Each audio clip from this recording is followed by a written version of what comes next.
Olá, leitores e leitoras! Hoje estamos aqui para falar sobre dois livros da Jessica Clue. Eu não sei se é assim que fala, mas é Uma Sombra Ardente Brilhante e Um Veneno Sombrio e Sufocante.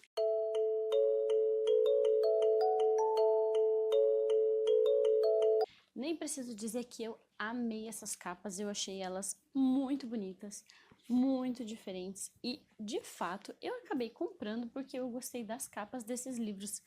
Porque assim, sei lá, achei incríveis. Quem vai comprar esses livros pela internet? Esses livros têm 22,8 de altura, 15,5 de largura e 2 centímetros de espessura.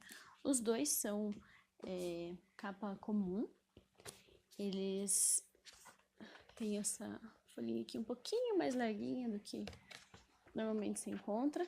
E a diagramação dele é boa, ele tem os espaçamentos. E ele tem esses detalhezinhos aqui na entrada de cada capítulo que eu achei muito bonitinho. As folhas são fininhas, mas são folhas amarelas. E é um livro bem interessante. O primeiro livro tem um total de páginas de 318 e o segundo livro tem 328. Então são exatamente 10 páginas de diferença. Por isso, eles têm mais ou menos a mesma espessura. Esses livros são da editora Records.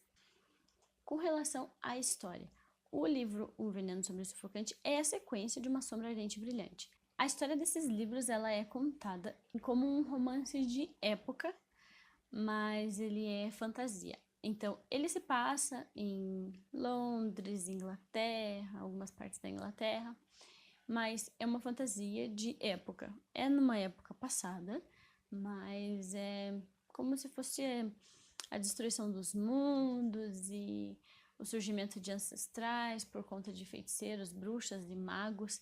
E aí tem toda aquela distinção de feiticeiros, bruxas, magos, ancestrais, familiares. Então os ancestrais e os familiares são os monstros.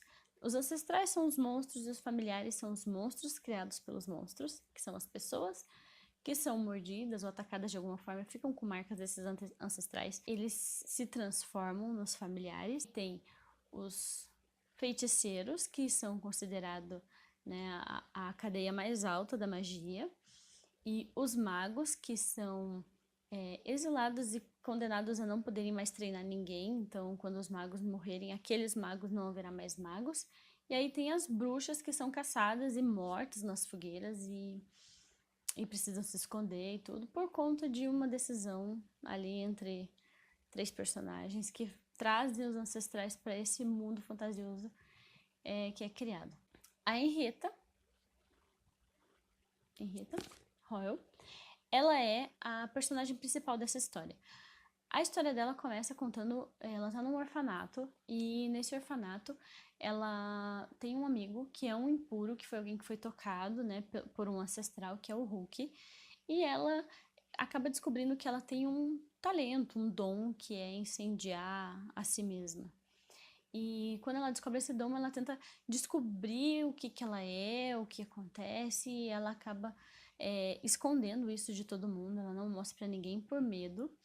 Mas um dia chega um feiticeiro na escola dela, que é uma escola só para meninas, e começa a pesquisar porque aconteceram alguns focos de incêndio, e nesses focos de incêndio, eles acham que tem uma escolhida lá, que é uma mulher que vai nascer feiticeira, e ela vai salvar eles dos ancestrais. Por que eles acham isso? Tem uma lenda que diz isso, que mostra isso, né? Algo que foi enxergado pelos feiticeiros que fazem a parte de adivinhação, de visão e tal.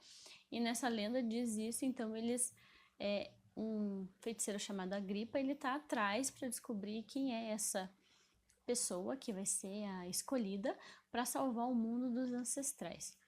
É uma história muito legal de ser lida, é um conto que serve para qualquer idade. Não tem, assim, cenas muito fortes. Tem algumas cenas ali de relacionamento amoroso, mas não é nada muito exagerado. E a lenda na qual se baseia as histórias, ela aparece bem no comecinho do livro 2. A história é baseada nessa lenda que é contada, e então eles ficam correndo atrás, tentando encontrar quem é essa escolhida. A Henrietta, ela acredita, eles dizem pra ela que ela é escolhida e ela acredita ser a escolhida. mas ela acaba não conseguindo manipular os elementos da mesma forma que os feiticeiros fazem. E depois ela acaba se encontrando com o Mikelmas, que é um mago, e ele diz para ela que ela é filha de um mago e por isso ela realmente não vai conseguir manipular os elementos como os feiticeiros fazem, porque a linhagem dela é de magos e não de feiticeiros. E aí ele ensina ela como ela faz para ela conseguir manipular, porque a forma como eles usam a magia é diferente. Os feiticeiros, eles utilizam os elementos manipulando, transformando, deixando os elementos fluírem. Os magos conseguem criar esse poder, por isso ela consegue criar o fogo, ela não consegue apenas manipular o fogo, ela consegue criá-lo. E aí tem as bruxas também, que são mais elementares e conseguem extrair força e poder da natureza, e elas conseguem tanto fazer viver quanto fazer morrer, e aí elas se tornam seres mágicos mais perigosos. E aí nesse mundo também tem fadas e goblins e outras criaturas. Então, assim, é uma leitura bem legal. É de época, não faz parte dos livros que eu tô super acostumada a ler, que são livros romances de época. Mas assim, eu achei bem interessante, achei uma leitura bem convidativa, uma leitura super rápida, super fácil. Eu levei 1 semana e meia para ler os dois, mas foi porque a minha semana teve alguns momentos que eu não tive realmente tempo de ler. Mas assim, é uma leitura rápida. E eu achei eles muito fofinhos e eles vão ficar bem lindinhos na minha coleção, porque eles têm essa lateralzinha tão fofinha.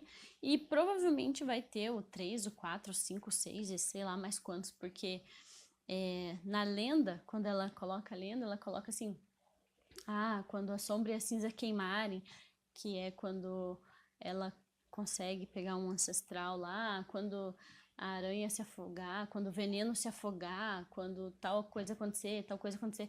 Então, cada livro, né, tem uma parte, é a resolução de uma parte dessa lenda. Então, até que se chegue ao fim e mostre tudo, eu acredito que ainda vai ter sequências desses livros aqui.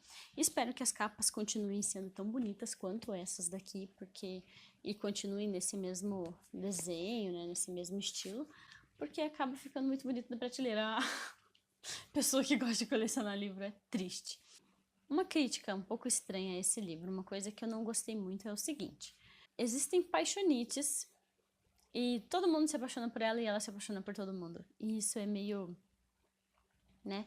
Pra mim, que gosto de romance de época, que tem uma pegada mais romance mesmo, isso é uma coisa que, tipo, eu amo fulano, daqui a pouco, eu amo ciclano, mas eu desejo fulano, e eu desejo o terceiro, o quarto, o quinto, e aí fica meio tudo muito... Eu amo todo mundo me ama, todo mundo ama a Henrietta, todo mundo quer ficar com a Henrietta, mas é interessante. Eu espero que nos próximos livros ela realmente ame apenas um personagem e seja aquele o personagem, mas não sei, né? Aí fica por conta da escritora. Mas é isso. Espero que vocês tenham gostado. Se você não me segue nas redes sociais, me siga lá no Instagram. Eu sempre posto o que eu tô lendo, os livros que eu tô lendo. Só se você quiser também. Se não quiser também tá tudo bem. Se inscreva no meu canal se você gosta de ver resenha de livros, se você gosta de assistir dicas para mamães leitoras, que eu também faço isso de vez em quando. É isso. Um beijão pra vocês e até o próximo vídeo.